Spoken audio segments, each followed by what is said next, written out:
I'm sitting in math class, staring through the sheet of paper, wishing I could see my palms, wishing I could see my headline, my lifeline.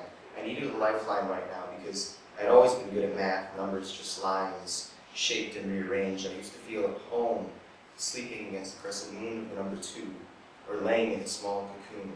I needed a lifeline because these lines were different, more complicated, more complex, trying to find out if these lines would be concave or convex on this Unit 9 test, and I've got no idea. So I'm staring through the sheet of paper, wishing I couldn't see my palms, wishing I couldn't see the lines of names that make the news every night, wishing that people weren't constantly laid to rest against the crescent moons of handgun triggers, wishing that people could live until their lives ran out, and wishing people didn't have to run for their lives every time they went out, wishing people could choose their time. I was staring at my palms, wondering how another human could wrap theirs around the handle of a gun, take the other, slide open the chamber, slipping open the cocoon they would lay another human being to rest in, how they can live with themselves after caressing the lines of death.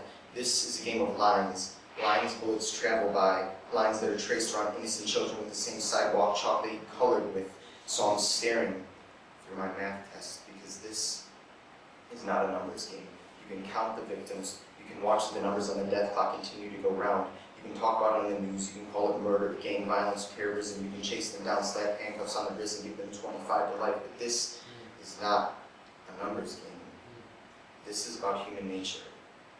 This is about taking what you've got and doing with it what you can. Because if you never gave Picasso a brush, he'd color his walls a dripping red. If you never gave Beethoven a piano, he'd find other sounds that were music to his ears. If you never taught Einstein about the atom, he'd have found something else to split in two. But this is not a numbers game. This is a game of lines. Lines on an EKG, a hospital screen, bouncing, because their heart has something to beat for ever since they saw a man shoot a basketball at the age of 3. But this is not a numbers game. This is a game of lines.